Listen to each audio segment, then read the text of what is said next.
Welcome to bird media. నేను మీ Pavan Krishnamurthy. Suspended IPS officer PV Sunil Kumar గారు నిన్న ఒక వీడియో రిలీజ్ చేశారు. రిలీజ్ చేసి చాలా మంది మీద కేసులు పెడుతున్నాము, ఈ ఫ్యాబ్రికేటెడ్ టీసీ ఒకటి సర్క్యులేట్ చేస్తూ అందులో బీసీసీ అంటే క్రిస్టియన్ అనేటువంటిది పెట్టారని కొన్ని వివరాలు చెప్పారు. అందులో దాదాపుగా చాలా వివరాలన్నీ కరెక్ట్గానే ఉన్నాయి. అయితే టీసీ ఎవరు, రికార్డ్ షీట్ ఇస్తారు అన్న ఒక్కటి తప్ప, మేబీ మండల వ్యవస్థ తీసుకొచ్చింది, చింతలపూడి మండల వ్యవస్థ. అప్పట్లో తాలూకాలు ఉండేవి, తర్వాత మండలాలన్నీ వచ్చాయని 83లో 85లో ఎన్టీ రామారావు గారు తీసుకొచ్చారు. తెలివి తక్కువ వాళ్ళందరూ చూసుకోలేదా మీడియాలో సర్క్యులేట్ చేసేటప్పుడు అని చెప్పారు. ఫైన్, బాగానే ఉంది అక్కడి వరకు కూడా.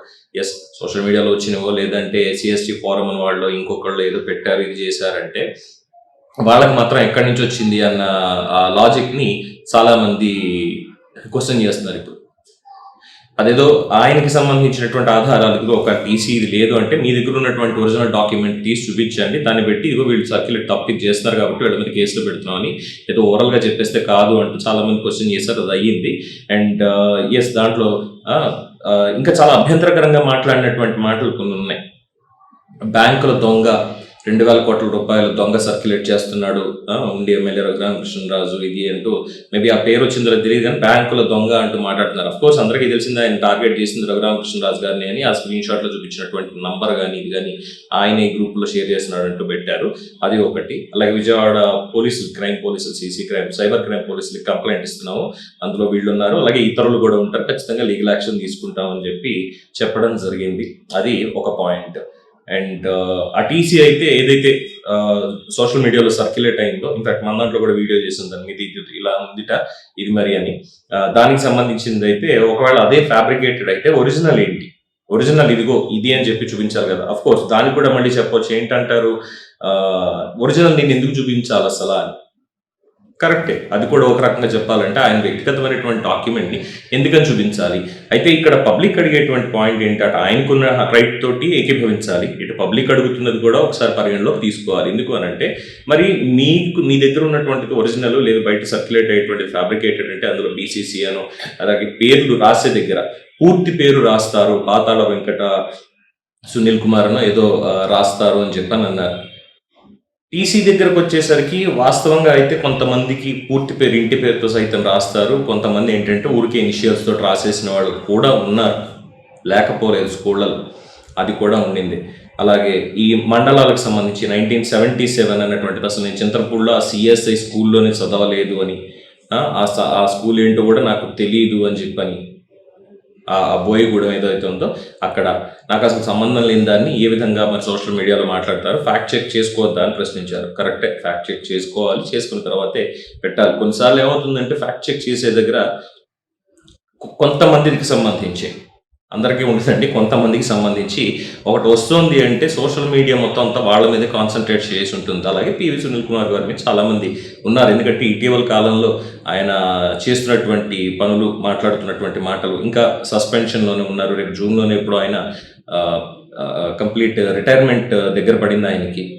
సో రిటైర్మెంట్ లేదు అంటే ఈ యాక్షన్స్ ఏదైతే కేసు ఇన్వెస్టిగేషన్స్ నడుస్తున్నాయో వాటిల్లో ఉండేదాన్ని బట్టి ఫర్దర్ ఇది ఉంటుంది అని కూడా గవర్నమెంట్ ఆల్రెడీ చెప్పింది. సో రిటైర్మెంట్ అనేది కంప్లీట్ ఇంకా ఇచ్చేశారు.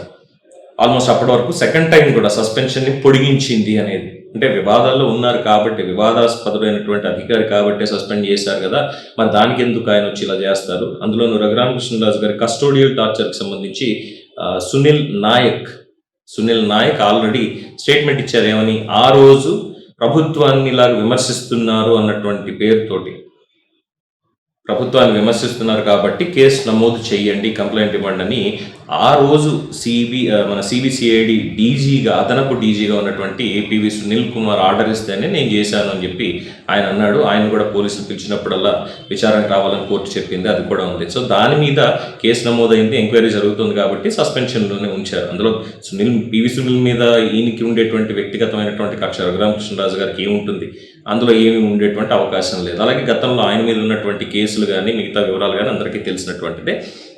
అయితే ఈ టీసీ ఇవ్వరు, రికార్డ్ షీట్ ఇస్తారు అన్నటువంటి దానికి దీన్ని కొంతమంది టీచర్లతో మాట్లాడడం జరిగింది.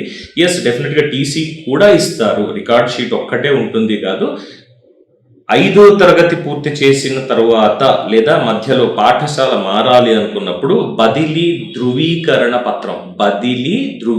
పత్రం ట్రాన్స్ఫర్ సర్టిఫికేట్ ఇస్తారు. అయితే విద్యా హక్కు చట్టం రైట్ టు ఎడ్యుకేషన్ ఏదైతే ఉందో మనకి కేంద్ర ప్రభుత్వం మార్చినటువంటిది, దాని ప్రకారం 8వ తరగతి వరకు విద్యార్థులకి టీసీ లేకపోయినప్పటికీ కూడా ప్రభుత్వ పాఠశాలల్లో ప్రవేశం కల్పించవచ్చు అని చెప్తారు. అలాగే స్కూల్కి వెళ్ళి హెడ్ మాస్టర్ని అడిగితే ఇచ్చేస్తారు. విద్యార్థి పేరు, అడ్మిషన్ నెంబరు, టీసీ కావడానికి కారణం తెలుపుతూ ఇస్తారు అంతే. సాధారణంగా పాఠశాల ఫీజు బకాయిలు లేనప్పుడు టీసీ జారీ చేస్తారు అనేటువంటి గురుకుల పాఠశాలల్లో 5వ తరగతిలో, తెలంగాణ వంటి రాష్ట్రాల్లో 5వ తరగతిలో గురుకుల ప్రవేశాల కోసం గత తరగతికి సంబంధించినటువంటి టీసీ లేదా రికార్డ్ షీట్ అనేది అవసరం అవుతుంది. సో సిఎస్ఐ స్కూల్స్కి సంబంధించి మరి రికార్డ్ షీట్ ఇస్తారా, టీసీ ఇస్తారంటే బోత్ రెండు ఇచ్చేటువంటి అవకాశం ఉంది. సో ఆ రకంగా చూసుకున్నప్పుడు మరి ఆయన ఎక్కడ చదివారు ఏంటి అన్నటువంటిది చిన్నప్పటి వివరాలు ఇవన్నీ జనబాహుళ్యంలో పెద్దగా లేవు కాబట్టి ఏ స్కూల్లో చదువుకున్నాను ఏంటనేది ఎక్కడ ఆయన చెప్పలేదు కాబట్టి ఈవెన్ ఆయన అంబేద్కర్ ఇండియా మిషన్ సంబంధించినటువంటి వెబ్సైట్లో ఆయన విద్యార్హతలు లేదా ఆయన బయోగ్రఫీ గవర్నమెంట్ దగ్గర ఉంటాయి. గవర్నమెంట్ దగ్గర ఉండేటువంటి వాటిల్లో ఎక్కువ శాతం మ్యానిపులేట్ చేశారు అన్నటువంటి కామెంట్సే నిన్న చాలా వరకు వినిపించాయి. అయితే సునీల్ కుమార్ చెప్పినటువంటి దాంట్లో మరి దాని మీద ఇన్వెస్టిగేషన్ జరగాలి ఖచ్చితంగా. ఒకవేళ ఆ డాక్యుమెంటేషన్ తప్పైతే కనుక అది క్రియేట్ చేసినటువంటి వాళ్ళు ఎవరు, చేసి పబ్లిక్లోకి రిలీజ్ చేసినటువంటి వాళ్ళు ఎవరు. మీడియా చర్చ అనేది కామన్గానే జరుగుతుంది, దానికి ఎవరు ఏం చేయలేరు. ఇలా వచ్చింది, దానికి మరి వివాదాల్లో ఉన్నారు, మరి దీని కూడా ఇంకో వివాదం అవుతుందా అన్నటువంటి పాయింట్ ఆఫ్ డిస్కషన్ 100% వస్తుంది. అట్ ద సేమ్ టైం అది వాస్తవం అయితే ఒక పాయింట్, వాస్తవం కాదు అన్నారా, మరి వాస్తవం కాదు అన్నప్పుడు ఎవరు చేశారు అనేటువంటిది కూడా వ్యవస్థలు మనకి దానికి ఇన్వెస్టిగేషన్ చేయడానికి ఉన్నాయి కాబట్టి వారు మిగతా వివరాలన్నీ మనకి తెలియజేయాల్సినటువంటి ఆవశ్యకత ఎంతైనా ఉంది. సో ఆయన చెప్పినట్టుగా దీని మీద ఒక తరో ఎంక్వైరీ నడవాలి. అవి ఎక్కడి నుంచి వచ్చాయి, మరి ఆ SC/ST ఫోరం వాళ్ళు సోషల్ మీడియాలో అప్లోడ్ చేశారు, వాళ్ళకి ఎక్కడి నుంచి వచ్చాయి.